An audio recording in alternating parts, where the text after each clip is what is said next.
Imagine a world where the population is dwindling and the number of children being born is not enough to replace the current generation.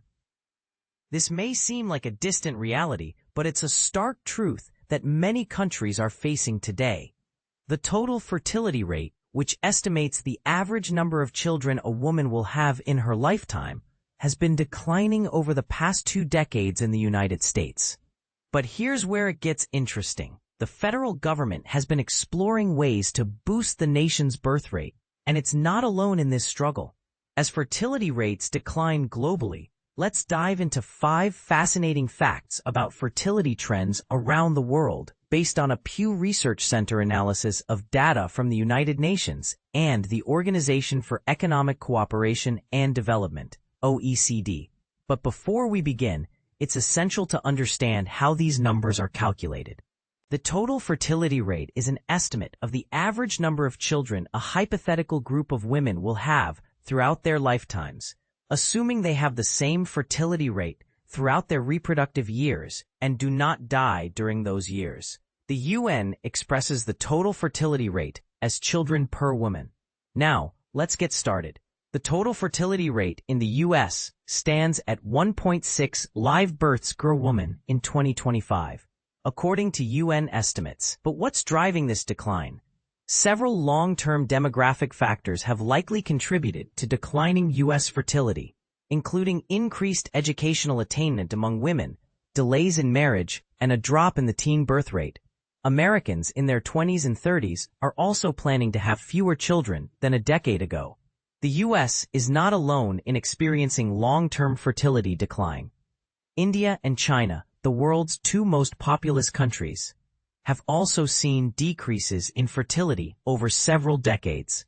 Today, China's estimated fertility rate is among the lowest globally, at 1.0 births per woman. Total fertility rates have declined in every world region since 1950. In Latin America and the Caribbean, for example, the average number of births per woman fell from 5.8 in 1950 to an estimated 1.8 in 2025. In Africa, the birth rate has decreased from 6.5 to 4.0 between 1950 and 2025. Currently, Europe and Northern America have the world's lowest fertility rates at 1.4 and 1.6 births per woman, respectively. But here's the part that might surprise you. By 2100, the UN projects that fertility rates will decline from 4.0 to 2.0 in Africa, from 2.1 to 1.7 in Oceania, from 1.9 to 1.7 in Asia, and from 1.8 to 1.6 in Latin America and the Caribbean. However, fertility rates are expected to remain steady in Northern America and increase slightly in Europe by the end of the century. Africa is the only world region where the fertility rate is currently higher than the global replacement level fertility. But what does this mean for the future? Current fertility rates are below the replacement threshold in Asia, Latin America and the Caribbean, Northern America, and Europe.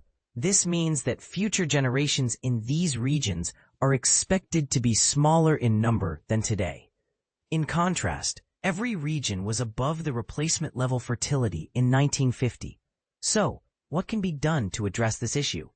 Some countries have introduced policies to encourage people to have more children, including financial incentives, expanded parental leave, and increased access to child care. Yet, there is limited evidence that such policies increase the fertility rate. China's government, for example, has been looking for ways to incentivize parenthood since the end of its one-child policy in 2016. Earlier this year, it announced a national plan that includes direct subsidies of about $500 per child each year until age 3. Other East Asian governments are also taking steps to address low fertility rates, including making parental leave and child care policies more generous.